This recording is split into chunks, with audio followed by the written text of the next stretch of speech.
Let's make career.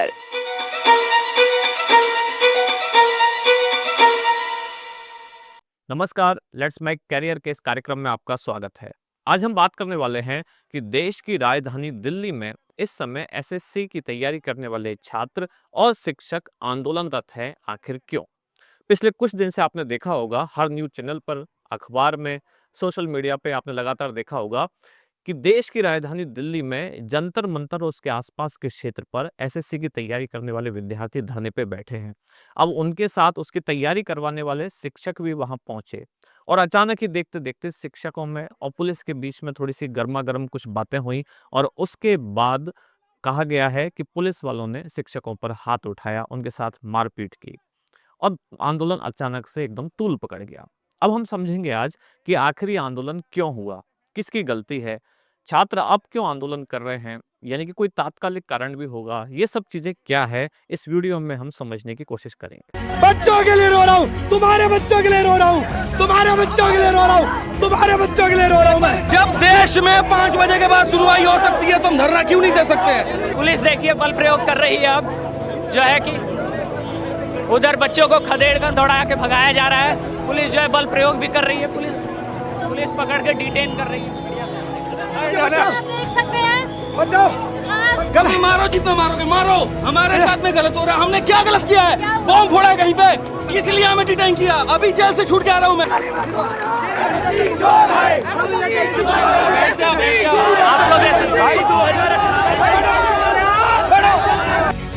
ये देख, प्रशासन अंदर करना चालू कर दी है और देखिए क्या स्थिति क्या है और समझिए क्या हुआ मैम, क्या हुआ नीतू मैम, क्या हुआ? ये देखिए ये क्या हुआ, ये देखिए प्रशासन किस तरीके से डिटेन करती हुई। क्या क्योंकि उनका मानना है कि हम लोग इस लायक नहीं है कि हम लोग बच्चों की आवाज उठा सके। अच्छा, ठीक है, सारे देश के सब टीचर लोग आके घसीट के लेके जा रहे हैं। हम लोगों ने पूरी कोशिश की कि हम लोग सबसे पहली बात कि आंदोलन अब क्यों हुआ। दरअसल एसएससी का अभी कुछ समय पहले मान लो एग्जाम हुआ और एग्जाम में जो गड़बड़ियां खास तौर से इंफ्रास्ट्रक्चर को लेके। अब इंफ्रास्ट्रक्चर यानी कि जैसे कि ऑनलाइन एग्जाम में तो कंप्यूटर ठीक से काम नहीं कर रहा है, या माउस ठीक से काम नहीं कर रहा है, या लाइट चली गई सेंटर पे। अब बहुत सारे बच्चों का एग्जाम छूट गया बीच में, या आसपास माहौल ठीक नहीं है, कहीं बाहर गाने बज रहे हैं, कहीं खेत में सेंटर आ गया, खेत के आसपास किसी छोटे गाँव में सेंटर आ गया। अब सवाल है ये सब क्यों हुआ। इसके पीछे एक छोटी सी कहानी है। कहानी ये है कि ऐसा कहा जा रहा है एसएससी ने पैसे बचाने के लिए, बचत करने के लिए इस बार जो एग्जाम कराने का एक तरह से समझे ठेका है, वो एक कंपनी जिसका नाम है एडिक्विटी, इसको दे दिया। पहले ये टीसीएस यानी कि टाटा कंसल्टेंसी जो सर्विस है उसको दिया गया था। अब इस बार जिस कंपनी को दिया गया है उसके पास अच्छा इंफ्रास्ट्रक्चर नहीं है। कई राज्यों में ये कंपनी पहले से ही ब्लैक लिस्ट है, यानी कि इसको कोई टेंडर नहीं दे रहा है। एसएससी ने दे दिया। अब जब एसएससी ने इसको टेंडर दिया तो इसने क्या किया, इसके पास इंफ्रास्ट्रक्चर की कमी है, इसने सेंटर दूर दूर अलॉट कर दिए। सस्ते के लिए छोटे छोटे गाँवों में सेंटर अलॉट कर दिए। वहाँ सेंटर पर जो परीक्षक होते हैं यानी कि इन्विजिलेटर, अब वो ऐसे लोग लगाए कि पैसा कम देने पड़े। 18-20 साल के छोटे लड़के लड़कियां उनको अपॉइंट कर दिया, जिनको एग्जाम के बारे में कोई अता पता नहीं है, कोई जानकारी नहीं है। सेंटर पर गड़बड़ियां हुई। कई सेंटर ऐसे वहाँ लाइट चली गई, पंखा ठीक से काम नहीं कर रहा है, टेबल चेयर खराब पड़ी है, लाइट भी चलेगी। और ऑनलाइन एग्जाम है, ऑनलाइन एग्जाम में जैसी लाइट चलेगी छात्रों ने आंदोलन किया, यानी कि उन्होंने अपनी आवाज उठाई। अब इसमें एक और खराब घटना ये हुई, ऐसा भी कहा जा रहा है कि छात्रों को सेंटर पर पीटा भी गया है, मारपीट की गई है स्कूल के स्टाफ के द्वारा। इन सब चीजों से छात्रों का जो पुराना आक्रोश था वो और ज्यादा बढ़ गया। पहले से ही एसएससी की प्रक्रिया को लेकर छात्र परेशान थे। पुरानी प्रक्रिया क्या क्या थी, जैसे कि एसएससी के 2-2 साल तक एग्जाम के बाद रिजल्ट नहीं आ रहे हैं। नॉर्मलाइजेशन में कम मार्क्स वाले पास हो रहे हैं, ज्यादा मार्क्स वाले फेल हो रहे हैं। रिजल्ट 2-2 साल तक नहीं आ रहा है। कई बार ऐसा होता है कि कोई परीक्षार्थी टीयर 1 एग्जाम में अभी तक फेल है। अब उसने कोर्ट में जाके कोई अपनी रिट लगाई या कुछ याचिका दायर की, उसके बाद पता चला कि कोर्ट के आदेश से अब उसको पास कर दिया गया और अब उसका टीयर 2 एग्जाम है।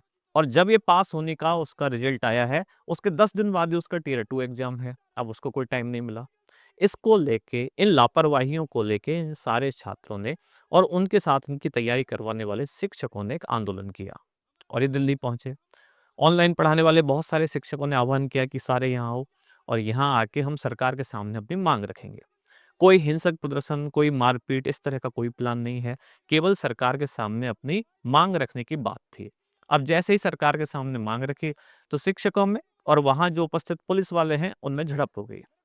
झड़प यानी पहले बातचीत, और वो बातचीत थोड़ी थोड़ी एकदम से गर्म होती गई। पुलिस वालों का कहना है कि अभी संसद का सत्र चल रहा है और संसद के सत्र में आप यहाँ इतनी भीड़ इकट्ठी करेंगे तो अच्छा नहीं है, सुरक्षा व्यवस्था के लिए अच्छा नहीं है। शिक्षकों का कहना है कि सत्र चल रहा है तो क्या हुआ, क्या संसद का सत्र चल रहा है तो बाकी के काम रोक दिए जाएंगे, छात्रों के जीवन से खिलवाड़ होगा, एसएससी इस तरह करता रहेगा। अब इस बीच में उन दोनों के बीच में भी आपस में गर्मा गर्मी कुछ बहसबाजी हो गई और बाद में पुलिस वालों ने शिक्षकों के साथ भी मारपीट की। उनको उठा उठा के गाड़ियों में भर के दूसरी जगह ले जाया गया। महिला शिक्षिकाएं भी वहां गई थी, उनको भी वहां से ले जाया गया। अब यानी इस पूरी प्रक्रिया से मामला एकदम तूल पकड़ गया और पूरे देश में मुद्दा भड़क गया कि एसएससी में सुधार की आवश्यकता है और वास्तव में एसएससी में बहुत ज्यादा सुधारों की आवश्यकता है। जैसे एक सामान्य उदाहरण कि अब जब से इस नई कंपनी को ठेका दिया गया है तब से क्या हुआ, छात्रों के सेंटर 600, 700, 500 किलोमीटर दूर आ रहे हैं। मान लो कानपुर का रहने वाला छात्र है और सेंटर आ गया कर्नाटक।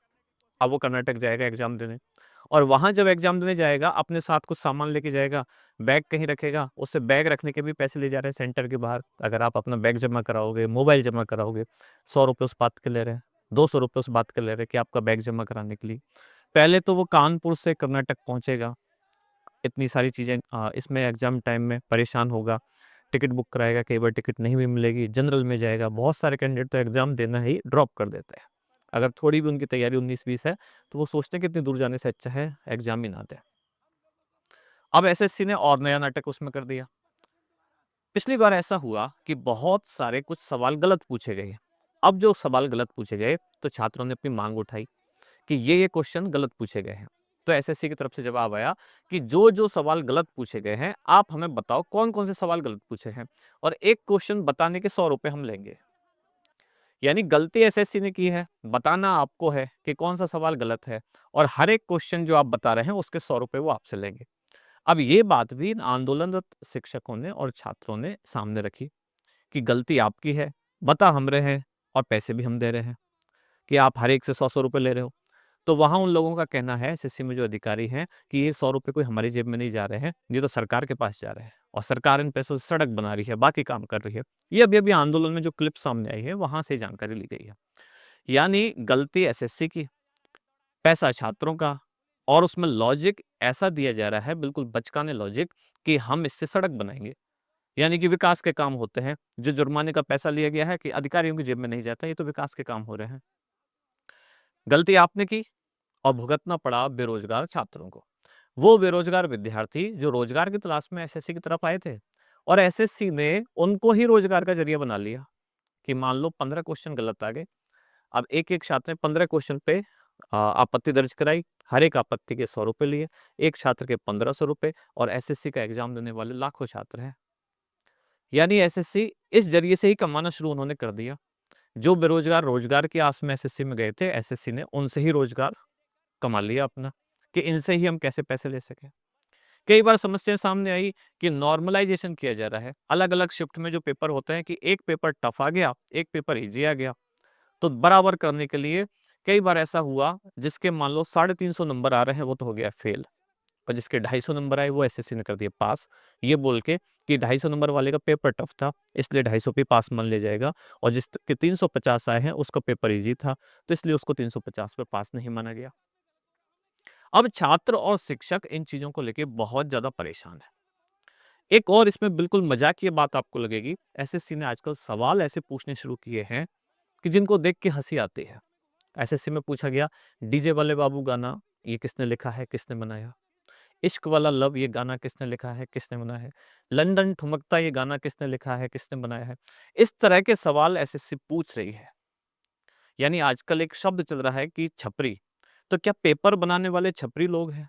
इस तरह के सवाल जो बना रहे हैं, यानी कि वो विद्यार्थी जो बहुत गंभीर अध्ययन कर रहा है और उसने ये सारी रील नहीं देखी है, लेकिन जो पेपर बना रहे हैं वो क्या रील देख के पेपर बना रहे हैं? क्या आपको अब अधिकारी के तौर पे भी छपरियों की भर्ती करनी है कि जिसको पता हो डीजे वाले बाबू किसने गाया, जिसको पता हो इश्क वाला लव किसने गाया, लंदन ठुमकता किसने गाया? क्या भारत के इतिहास, भूगोल इन सब से कोई वास्ता नहीं रह गया? यानी ऐसी मांगों को लेके ये छात्र और ये शिक्षक दिल्ली की सड़कों पे हैं और सरकार के सामने अपनी एक सामान्य जो मांग है, जेन्युइन जो मांग है वो रख रहे हैं। और उसको लेके भी सरकार कह लो या दिल्ली पुलिस कह लो, पता नहीं किसका ये एक्शन है या किसका ये निर्णय है, लेकिन जिसका भी निर्णय है इसके परिणाम दूरगामी होंगे अगर उन्होंने समय रहते इस गलती को नहीं सुधारा। किसी भी देश में, किसी भी सिस्टम में अगर शिक्षकों के साथ मारपीट होती है सरकार के द्वारा, सरकारी तंत्र के द्वारा, तो ये देश के लिए, सत्ता के लिए और उस सिस्टम के लिए बिल्कुल भी अच्छी बात नहीं है। तो अगर समय रहते ये गलतियां नहीं सुधारी गई तो ये अवश्य ही एक बड़े आंदोलन का रूप लेंगे और सरकार को दूरगामी नुकसान इनके भुगतने होंगे। इसलिए आवश्यक है कि ना सिर्फ एसएससी एग्जाम के लिए बल्कि जितनी भी भर्ती परीक्षाएं होती हैं इन सब में पारदर्शिता लाई जाए। राज्यों में होने वाली भर्ती परीक्षा उनका कुछ अता पता ही नहीं है, छात्र बेचारे परेशान होते रहते हैं। कभी टाइम से कैलेंडर नहीं आता, कभी कैलेंडर जारी हो गया तो उस डेट पर एग्जाम नहीं होगा, एग्जाम हो गया तो फिर उसका रिजल्ट नहीं आएगा, रिजल्ट आ गया तो किसी को पास किसी को फेल कर दिया, फिर कोर्ट में मामला जाएगा। यानी इस तरह की इन घटनाओं से अब बेरोजगार छात्र तंग हो चुके हैं और धीरे धीरे अब वो नौबत आने लगी है जिसको कहा जाता है कि पानी अब सर से ऊपर जाना शुरू हो गया है। तो सरकार और प्रशासन में बैठे लोगों को अब आंखें खोलने का वक्त आ चुका है, वरना एक दिन ऐसा आएगा जब उनको लगेगा कि ये छात्र अचानक से हिंसक कैसे हो गए। कुछ चीजें देखने में ऐसा लगता है कि अभी वो उतनी उभर के नहीं आए हैं, कई बार अंडरग्राउंड ग्रोथ हो रही होती है और अब शायद वो पॉइंट आने लग गया है जब ये छात्र और शिक्षक आंदोलनरत हो चुके हैं। तो इससे पहले कि देर हो जाए, शिक्षा व्यवस्था में और खास तौर से बेरोजगारों के साथ होने वाले जो खिलवाड़ हैं इनमें अवश्य सुधार करना चाहिए। लेट्स माइक के इस कार्यक्रम में फिलहाल इतना ही। जुड़े रहिए लेट्स माइक के साथ। धन्यवाद। आप सुन रहे थे let's mike more than radio. Follow कीजिए हमें हमारे सोशल मीडिया प्लेटफॉर्म्स पर। It's time for news. It's time for more than radio. Presenting the first radio news app, Let's Mic. Let's Mic, a news-based app on your phone where you get to watch and listen news, talk shows, interviews, radio show podcasts. On Let's Mic, you get all relevant information of TV, print, radio, podcast, and digital. Let's Mic talks about every segment of life.